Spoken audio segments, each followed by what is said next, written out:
Hello दोस्तों, कैसे हैं आप सब लोग। दोस्तों, बॉलीवुड की एक मूवी आई है जिस मूवी का नाम है कर्तव्य। इस मूवी की अगर टाइमिंग की बात की जाए तो 1 घंटा 45 मिनट आपको इस मूवी को देखने के लिए देने पड़ेंगे। IMDb रेटिंग इसको 5.4 की मिली है और इसमें एक्शन, क्राइम, ड्रामा, थ्रिलर ये चारों चीजें इस मूवी में देखने मिलेंगी आपको। अगर इस मूवी की स्टोरी की बात की जाए तो नॉर्मल सी स्टोरी है, सीधी मूवी दिखाई गई है, ज्यादा इसमें ट्विस्ट एंड टर्न नहीं दिखाए गए हैं और मुझे ऐसा लगा है बहुत जल्दी मूवी है खत्म भी हो गई। तो इस मूवी की अगर स्टोरी की बात करें उससे पहले आप कौन कौन से एक्टर हैं वो बात कर लेते हैं। मेनली 5-6 लोग इसमें मेन होते हैं। सबसे पहले सैफ अली खान इसमें मेन लीड में होते हैं, वो पुलिस वाले होते हैं और उनका नाम होता है पवन। रसिका दुग्गल भी इस मूवी के अंदर होती है, सैफ अली खान की वाइफ होती है और उस मूवी में इनका नाम होता है वर्षा। अब बात कर देते हैं, जाकिर हुसैन भी इस मूवी में होते हैं जो सैफ अली खान के फादर होते हैं और इस मूवी के अंदर उनका नाम होता है हरिहरन। संजय मिश्रा भी इस मूवी के अंदर होते हैं जो सैफ अली खान के पार्टनर होते हैं, जूनियर होते हैं और इस मूवी के अंदर उनका नाम होता है अशोक। सौरभ द्विवेदी भी इस मूवी के अंदर होते हैं और इस मूवी में उनका नाम होता है आनंद मिश्रा,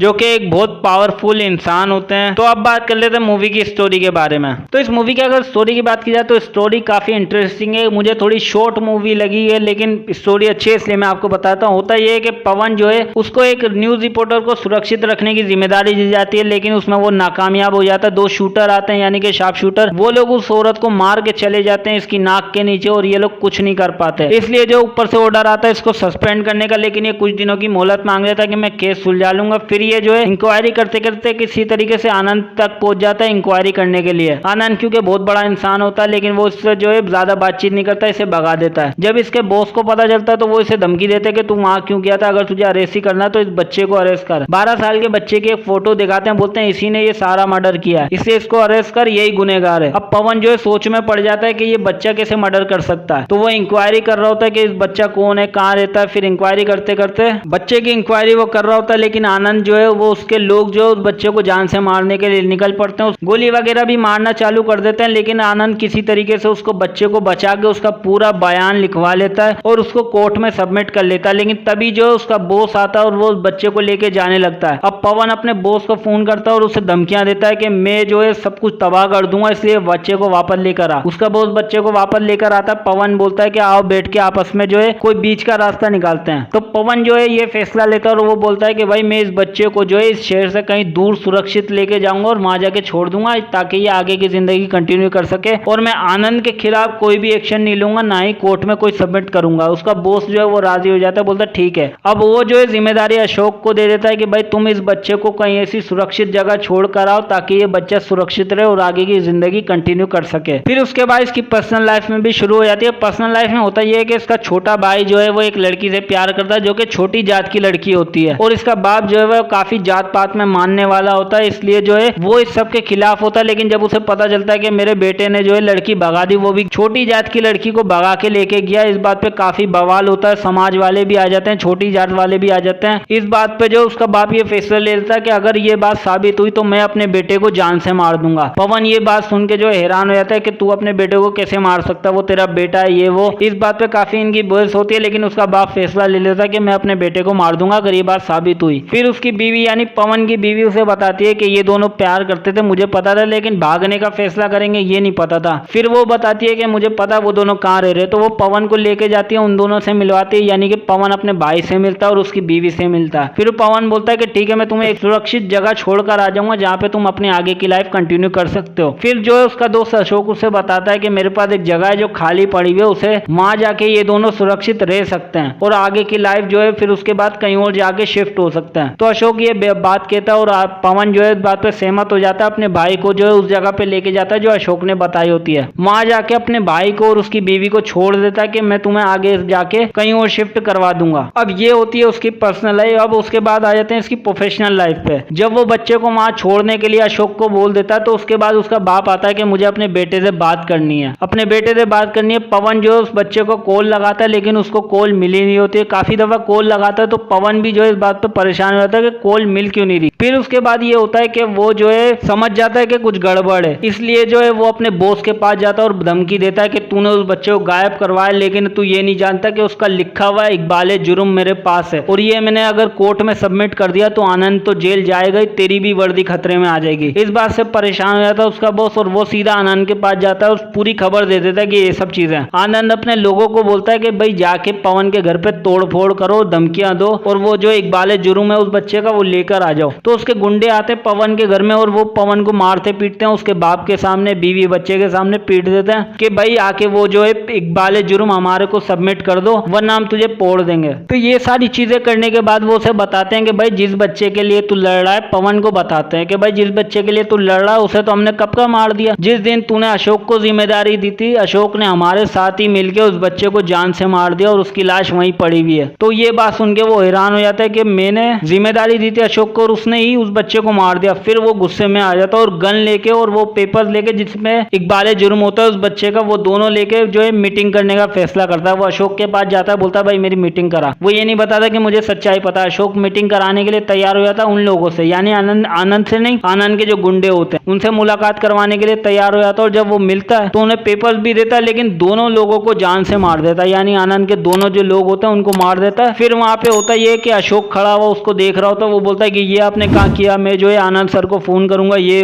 वो। फिर जिस बात पे पवन गुस्सा हो जाता है और बोलता है कि तूने उस बच्चे को भी मार दिया, तो फिर वो उसको गोली मार देता है। लेकिन मरते मरते वो ये बताता है कि मैंने तो चलो उस बच्चे को मारा जिससे मेरा कोई रिश्ता नहीं था, लेकिन तेरे बाप ने तो तेरे अपने ही बेटे भाई को मार दिया। फिर वो बात सुन के हैरान हो जाता है कि जिस जगह पे मैंने उसको छुपाया था, यानी तेरे भाई को, वो जगह मैंने जाके उसको तेरे बाप को बता दी कि भाई उसका बेटा कहाँ छुपा बैठा है, यानी मैंने उनकी भी मुखबरी कर दी और तेरे बाप ने अपने ही बेटे को जान से मार दिया। ये बात सुन के पवन जो है और गुस्से में आ जाता है और वो जो है अपने ही दोस्त अशोक को जान से और मार देता है। फिर उसके बाद वो पुलिस में ये रिपोर्ट दे देता है कि भाई आनंद के खिलाफ मेरे पास सबूत थे और इसलिए जो है आनंद के गुंडे मेरे को मारने के लिए आए और इस सब में जो है अशोक भी मारा गया और मैंने जो है सेल्फ डिफेंस में उन दोनों को भी मार दिया। ये बात पूरी मीडिया को बता देता है और आनंद के खिलाफ भी काफी सारे सबूत होते हैं, वो मीडिया को दे देता है। और फिर वो अपने बाप को लेने अपने घर चला जाता है। बाप को उठाता है, बोलता है आओ अपने भाई से मिलने चलो, यानी कि अपने बेटे से मिलने चलो। अपने बाप को जो है पवन गोली मार देता है और जान से मार के जिंदा जला देता है उसे। तो ये ओवरऑल इस मूवी की स्टोरी, अच्छी मूवी, आपको जरूर देखनी चाहिए।